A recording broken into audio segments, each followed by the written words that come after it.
Assalamualaikum warahmatullahi wabarakatuh. Shalom, Om Swastiastu, Namo Buddhaya, Salam Kebajikan.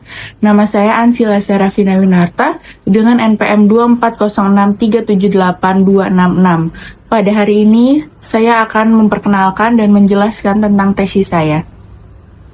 Pernahkah Anda membayangkan bagaimana jika Anda memiliki tanah bersertifikat dan tanah yang Anda tempati, atau bahkan tempat ibadah yang setiap hari digunakan oleh Anda dan masyarakat, tiba-tiba ditutup oleh pengembang besar, dan tanah Anda menjadi terkurung?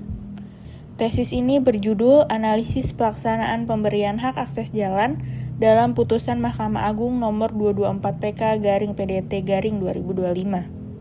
Kasus bermula di Desa Jimbaran. DBM, selaku penggugat, pemilik tanah SHM nomor 8970-Jimbaran, kehilangan akses jalan.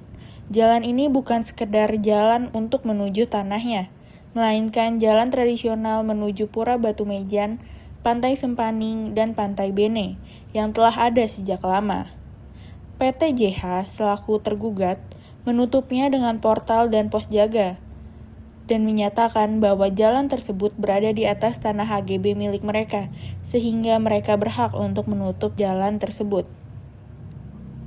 Berangkat dari hal tersebut, penelitian ini merumuskan permasalahan hukum yang mendasar. Kasus ini bukan sekedar sengketa tanah biasa, melainkan benturan tajam antara dua rezim hak. Di satu sisi, pemegang sertifikat memiliki kewenangan yuridis untuk menguasai tanahnya. Namun kewenangan ini tidak absolut, karena di sisi lain, hukum tanah nasional melalui Pasal 6 Undang-Undang Dasar Pokok Agraria secara tegas mengatur bahwa tanah memiliki fungsi sosial. Artinya, hak individu dibatasi oleh kepentingan masyarakat. Oleh karena itu, pertanyaan kuncinya adalah, apakah penutupan akses ini sah secara hukum?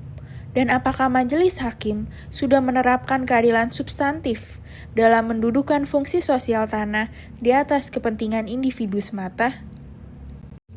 Menjawab pertanyaan tersebut, Pengadilan Negeri hingga Mahkamah Agung di tingkat kasasi sepakat menyatakan bahwa penutupan jalan adalah perbuatan melawan hukum. Hakim menegaskan fungsi sosial tanah yang diatur dalam UU PA dan Hukum Adat Bali harus diutamakan. Namun, kepastian hukum ini runtuh di tingkat peninjauan kembali. Mahkamah Agung membatalkan putusan sebelumnya dan membenarkan tindakan tergugat. Alasannya, jalan tersebut dianggap murni aset privat perusahaan, dan akses masyarakat dinilai hanya bersifat pinjaman yang bisa dicabut sewaktu-waktu. Penelitian ini menemukan bahwa putusan PK tersebut mengandung kekeliruan fatal dalam menerapkan keadilan substantif yang diperoleh dari kebaruan analisis integratif antara: pertama, secara hukum positif, Hakim PK keliru menafsirkan fungsi sosial hanya sebagai nilai moral, padahal Pasal 6 UPA dan Pasal 43 PP nomor 18 tahun 2021 menjadikannya norma hukum yang mengikat. Kedua, Hakim mengabaikan hukum adat Bali yang hidup.